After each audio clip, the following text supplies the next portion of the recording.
Welcome back to my channel. Today I'm gonna show you how to cook Pancit Bihon. So let's start. Okay, I'm gonna show you the ingredients. First, we have soy sauce. We're going to use actually like 4 tablespoons. 2 tablespoons for the vegetables and 2 tablespoons for the noodles. Cooking oil. We have fine ground black pepper. I'm also using a garlic salt, but if you don't have any garlic salt, then you can actually use plain salt. 1 stalk of celery. I have here a cup of carrots. Celery and the carrots and the vegetables, I slice them very thinly. You can see, like, you can slice them like this.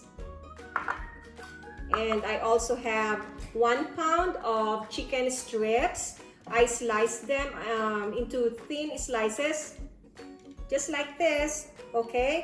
And then I also have 1 cup of green beans.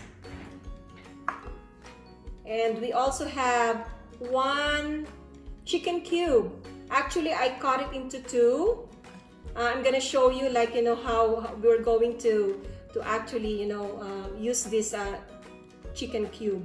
Pero optional naman to. If you don't like, chicken cube, then it's all up to you. Pero mas malasa kasi ang pansit pag merong chicken cube. This is one of the, one of my secrets. I also have here 1 cup of onions chopped, and I have minced garlic. I also have half small cabbage, sliced into thin slices, and I have here 4 cups of chicken stock. Whatever you have, in your fridge, like if you have pork broth or if you have vegetable broth, you can use that.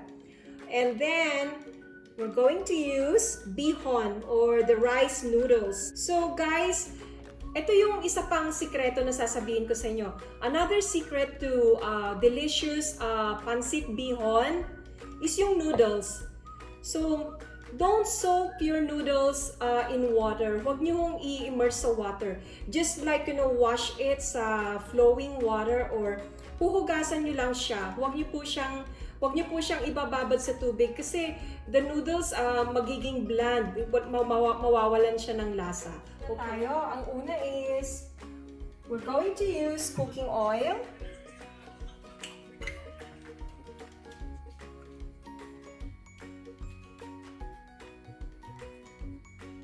Okay. At least 3 to 4 tablespoons. We're going to put the onions. And then isunod natin the garlic. So it's always onions first and then garlic. Kasi ang garlic, it cooks so easily. We don't want burnt garlic. So you can see nag-caramelize na yung onions. Ang next is yung chicken strips.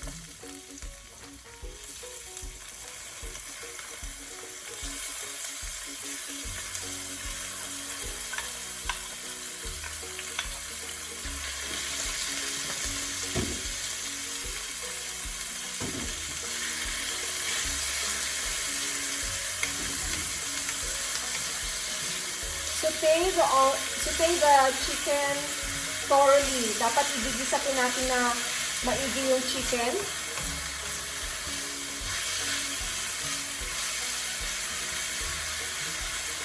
And guys, it's so nice. One of my secrets, habang nagigisa ako, nagsiseason ako. Konting salt. And dash of pepper. Para manut na yung lasa ng food. And then next is, lagay na po natin yung 1/2 of chicken cubes.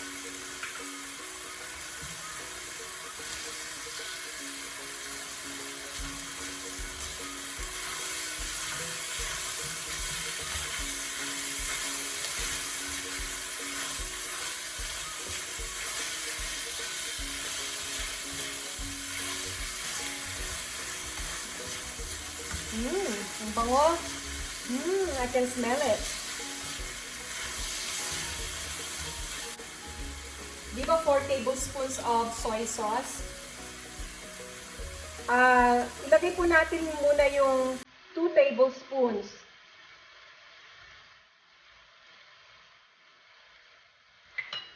So, 2 tablespoons for the vegetables and for the sauté. Tapos 2 tablespoons later for the noodles.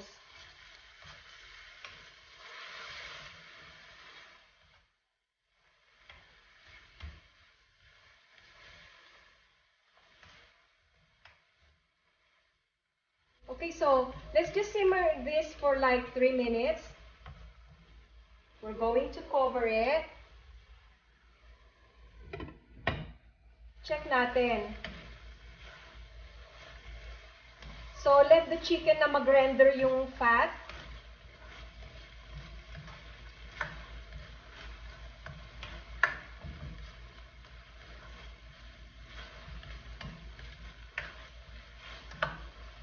Pag lumalabas na yung taba sa manok, sa chicken,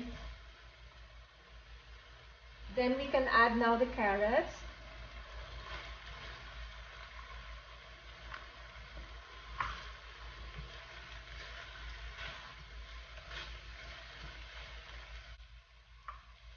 And then we can add also the green beans.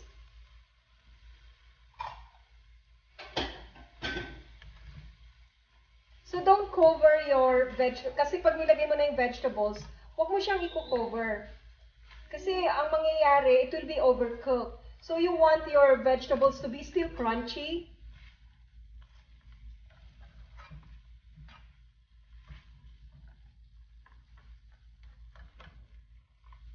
Okay, let's put our fire into medium heat.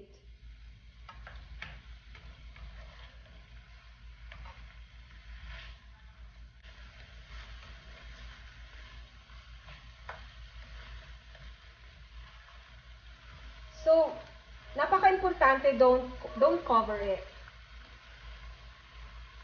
And then we can now add the celery.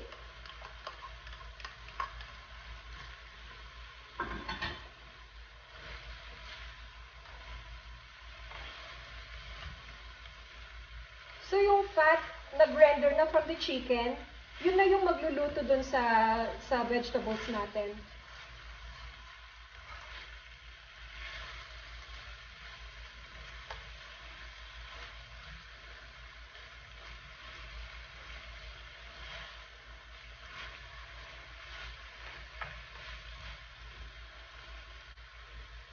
We can add 2 tablespoons of chicken stock.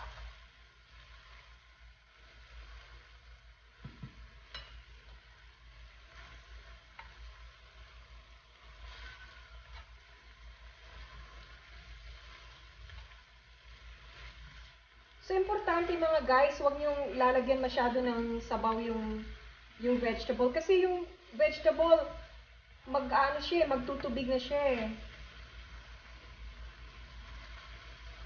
Tsaka ang maganda kasi for the gulay to be crunchy sa pancit. And next is, we can now add yung the cabbage.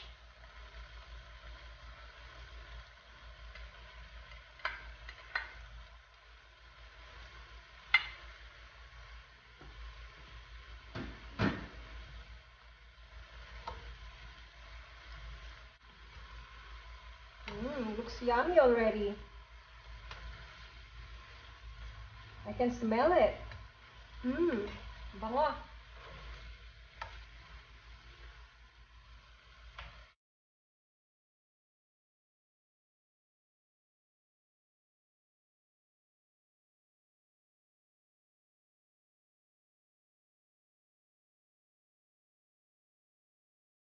Okay. Ito na siya. Patayin na natin yung apoy.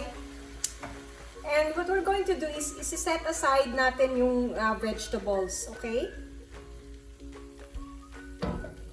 Ito ko po yung chicken stock.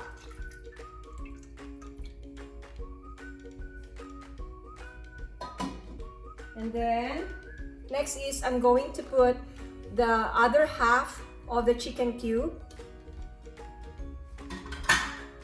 And then, the other 2 tablespoons of soy sauce.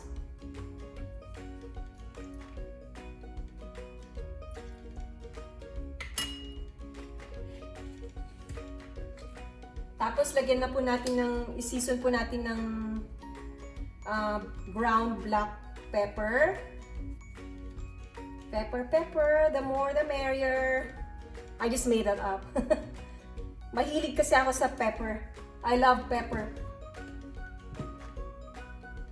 And then, we're just going to let this boil, okay? And then, takpan natin. We're gonna cover and simmer. And let it boil. And balik tayo pag nag-boil na siya. Okay, so, kita naman natin, nagbo-boil na yung broth. Tapos, lagyan na natin yung bihon.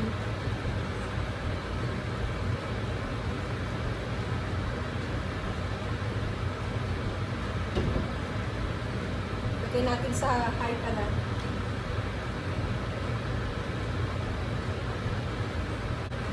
So, okay, nag-boil na yung broth natin and then ilagay na rin natin the noodles. Now, pwede na natin ilagay yung vegetables natin.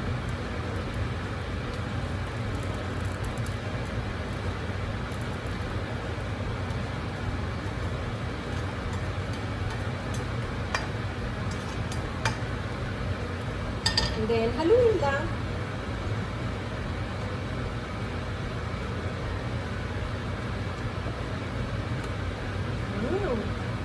Mukha ng masarap. Medium fire lang, guys.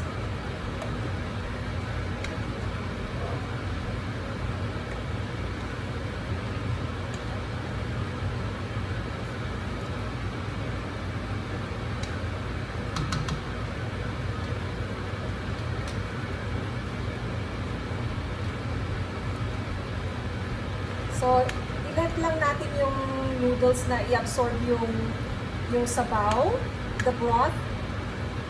O, luto na siya. I'm going to plate it now.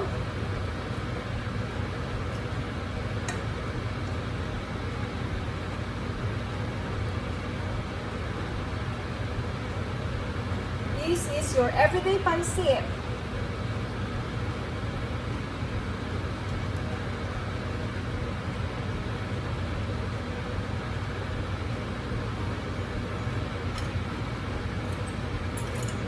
Cooked to perfection. Let me taste it.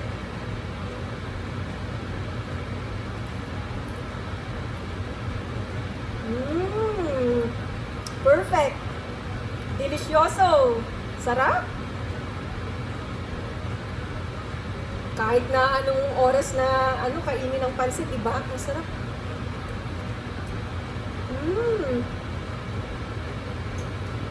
Okay, guys. Thank you for watching my video, and don't forget to subscribe to my channel and the bell for notification. Hanggang sa muli, I'm gonna see you soon for the next recipe. Thank you. Bye!